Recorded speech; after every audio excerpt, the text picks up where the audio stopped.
Shalom. First off, give all praise, honor, and glory unto Yahweh, Bahashem, Yahushai, Bahashem, Rakar Kadash. Double honors to the apostles and the elders of GMS. Salutes and honors to the elect, all the brothers across the four corners who are enduring in truth and sincerity, the women, the children, and the confusion of faith who follow. So, I'm not sure what I want to call this video at this moment.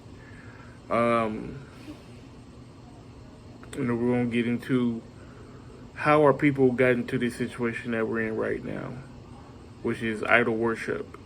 Lord's will, this is going to be an edifying video, and before I really go into any of that, I want to make this one point. This is Ecclesiastes 1:9. It says, "The thing that had been is that which shall be, and that which is done is that which shall be done, and there is no new thing under the sun." I say that to say this. The things, all the old gods, the idols of, yesteryear, from the Old Testament, from the New Testament, they're the same gods that people are stumbling over today. Just remixed with a new name and pretty much the same story, coming back to be a stumbling block to the same people in the reincarnation. So those was going to be an edifying video. Let's start at the beginning. All right, we're going to start at the beginning. This is Deuteronomy chapter 12. I'm going to start at verse 29. It says, "When the Lord thy power shall cut off the nations from before thee, whither thou goest to possess them, and thou succeedest them, and dwell in their land, take heed to thyself, that thou be not snared by following them. After that they be destroyed from before thee, and that thou inquire not after their gods, saying, how did these nations serve their God? Even so will I do likewise." So it's saying when we go to take the land of Israel, which was our rightful possession that the Most High promised us, there's heathen in those lands. Don't chase after their gods.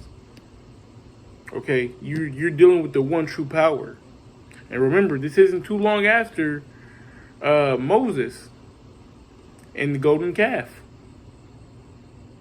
So, he's telling you, don't go after these other gods. Verse 31, it says, "Thou shalt not do so unto the Lord thy power, for every abomination unto the Lord which he hateth have they done unto their gods, for even their sons and their daughters have burnt in the fire to their gods." And that happens to this day, dealing with Molech, which is just another remixed god. Okay?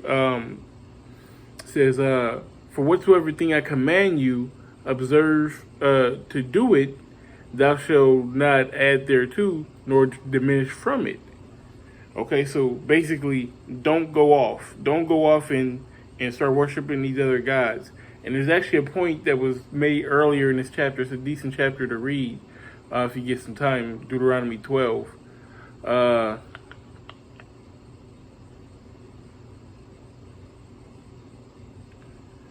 Give me a second here. Yeah, so this is Deuteronomy 12 and 4. It says, well, let me read 5. I'll read 3 with it. It says, "And ye shall overthrow their altars." Well, I got to start back at 2. All right, yeah, let's just start back at 2. It says, Deuteronomy 12 and 2. "Ye shall utterly destroy the places wherein the nations which ye shall possess serve their gods, upon every high mountain, upon the hills, and under every green tree. And ye shall overthrow their altars, and break down their pillars, and burn their groves with fire." So we're not supposed to be worshiping in these different groves and these trees and mountains, hills, all of this BS. He said to break it down, to overthrow their altars and break their pillars, burn their groves with fire. We're not supposed to be in these harlot houses. We're not supposed to be going after these gods. Okay? So it says, and ye shall hew down their graven images of their gods and destroy the names out of them for that place. Verse 4 says, ye shall not do so unto the Lord your power. So when you read that in the NLT, it says, do not worship the Lord your power in the way these pagan peoples worship their gods. So you can't celebrate Christmas or Easter or any of these so-called holidays and say that you're doing it in the name of Yahweh B'Shem Yahushai. Because the Lord is very particular and peculiar how he wants to be worshipped, right? So let's go to where we at? John. St. John chapter 4 and verse 24, it says, the Most High is a spirit, and they that worship him must worship him in spirit and in truth. Right? There's only one way. Like the scripture says, there's one door to get to the Most High. You can't come in through a window or through the basement or any other way. You have to come through Yahweh B'Shem Yahushai the way that he wants you to. So these other deities, these so-called gods, these remixed and rebate, ideas, that's why we're in this place right now. That's why we're at the bottom. Okay, let's get that real quick. This is Baruch chapter 4. I will start at verse 4. It says, O Israel, happy are we, for things that are pleasing unto the Most High are made known unto us. It says, be of good cheer, my people, the memorial of Israel. It says, ye were sold to the nations, not for your destruction, but because you moved the Most High to wrath, ye were delivered to your enemies. Right, we moved the Most High to wrath. That's why we are in this position. How did we do that? For ye provoked him that made you by sacrificing unto devils and not to the Most High.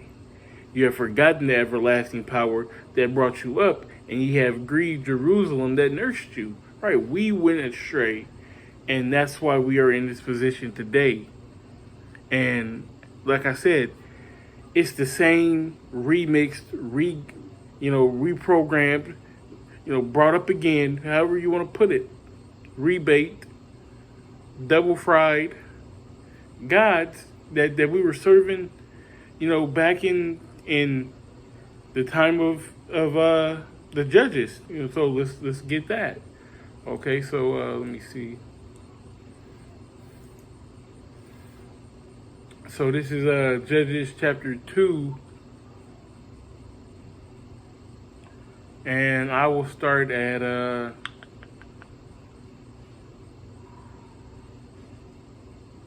verse 7. Okay, it says, and the people served the Lord all the days of Joshua. So we were in line. We served the Lord all the days of Joshua. Remember, Moses died right before we got into the promised land, and Joshua is the one who led us in the promised land, right?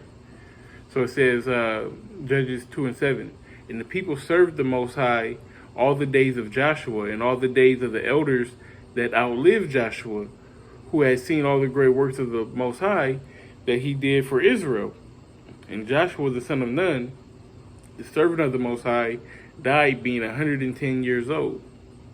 And they buried him in the border of his inheritance in Timoranthes in the mount of Ephraim on the north side of the hill Gaash. And also that generation were gathered unto their fathers, and there arose another generation after them, which knew not the Lord, nor yet the works which he had done for Israel. So these are, a whole new generation that had no idea. Well, I can't say they didn't have any idea, because the oral traditions were still there. They knew about Egypt.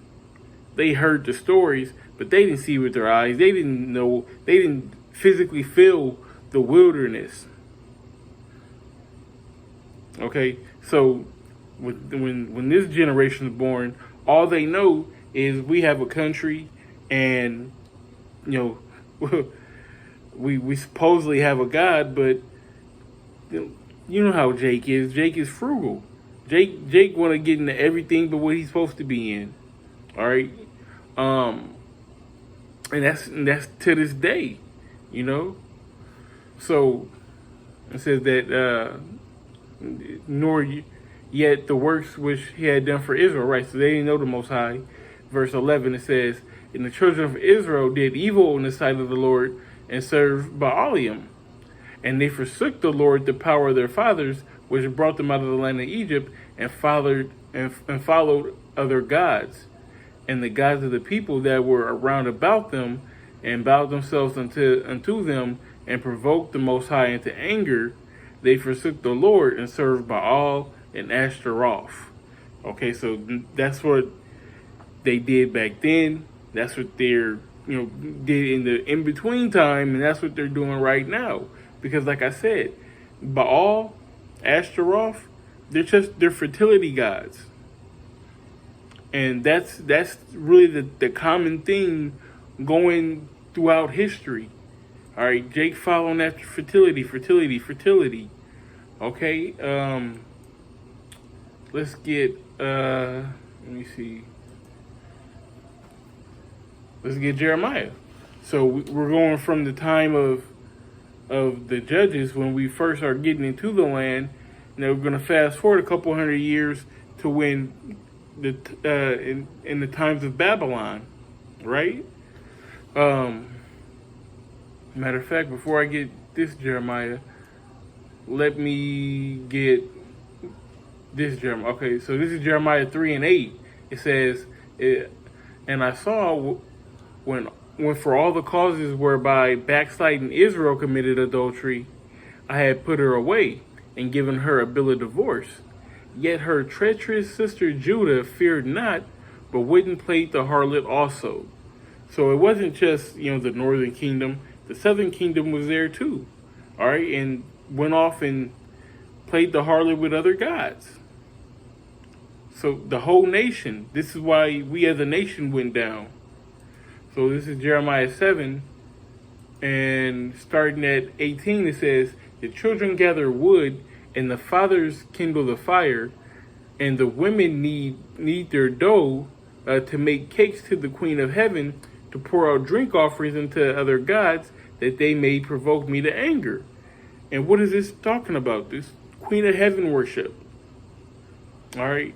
And when you go into the Queen of Heaven, you come up with all these names. You come up with Astarte and Ishtar, which is the same gods that we were just speaking about.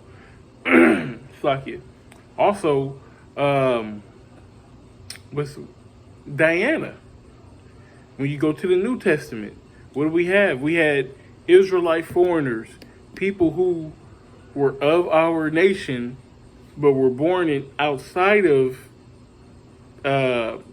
Israel, and were keeping the customs of the other nations and worshiping these other gods, particularly that we're speaking about in Ephesus.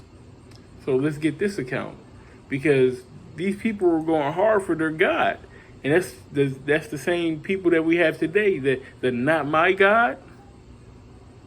These people in the church houses, how they're going so hard for, the white Jesus.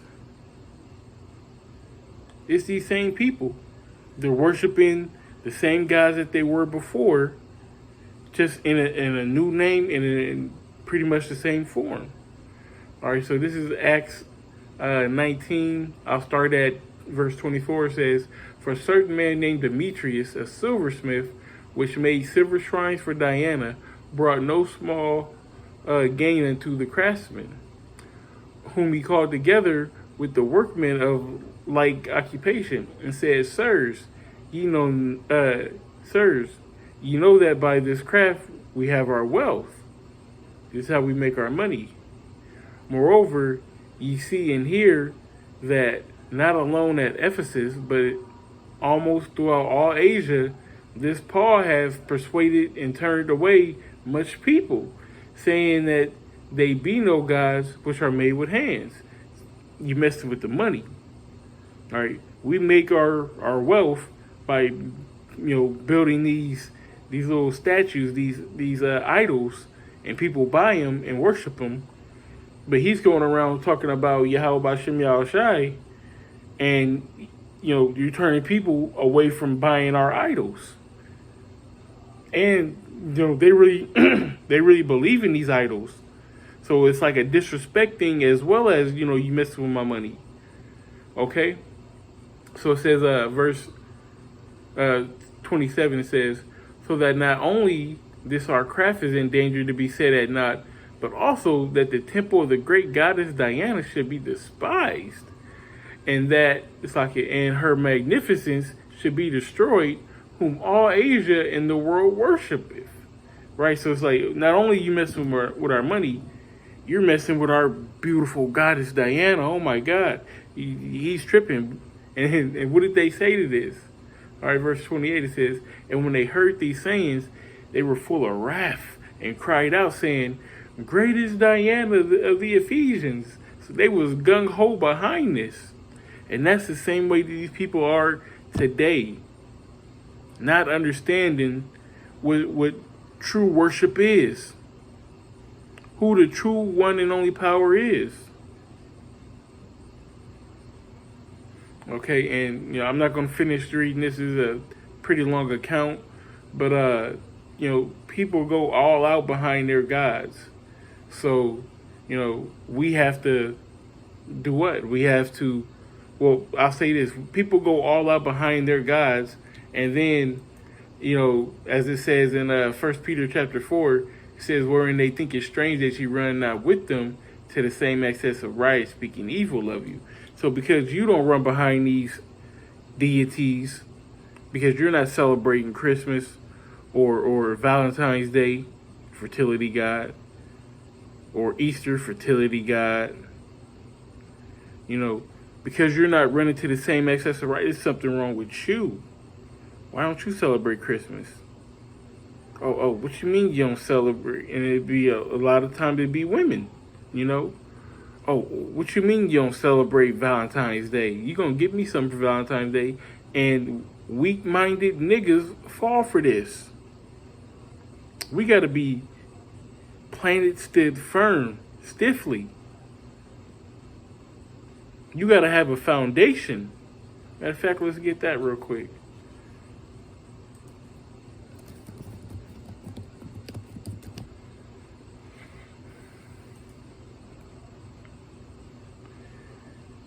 So this is Matthew chapter 7 and 26. It says, every one of them that heareth these sayings of mine and doeth them not should be likened to a foolish man which built his house upon the sand. And the rain descended, and the floods came, and the winds blew and beat on that house, and it fell, and great was the fall of it. And it came to pass when Yahushua ended these sayings, let me start back up. This is Matthew 7:24. It says, therefore, whoever so hear these sayings of mine and doeth them, I will liken him unto a wise man which built his house upon a rock. And the rains descended, and the floods came, and the winds blew and beat upon that house, and it fell not, for it was founded upon a rock. So you have to be founded upon the rock of Yahweh Bashem Yahushai. Because when the rain comes and the winds blow, it's going to beat on you. And that's, it could be a woman, it could be your family, it could be, scoffers or naysayers, it could be Vocab Malone, it could be anybody, man, the police. You got to be founded upon this rock, willing to take a beating and keep on going. Because if your house is built on sand, when these beatings come, when the wicked one comes, all right, when temptation or, it gets a little too tough, you're going to fold. And that's not what the Most High wants. He doesn't want a someone who can be persuaded. You need to be fully persuaded in your mind of Yahweh Bashem Yahushai. Okay, but that's why we're in this. Fuck it. That's why we're in this condition today, and that's why hey, we have a job to do, okay? Because we're not preaching.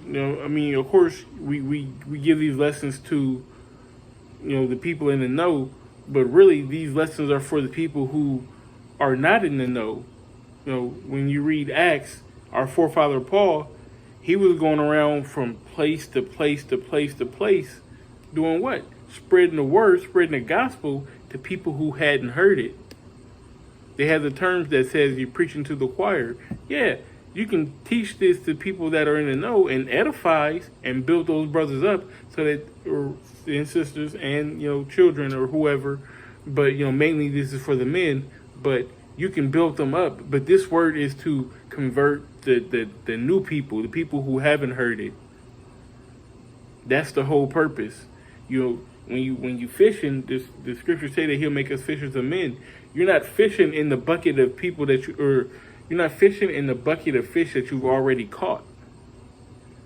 You're casting your line out to the sea to bring in new fish.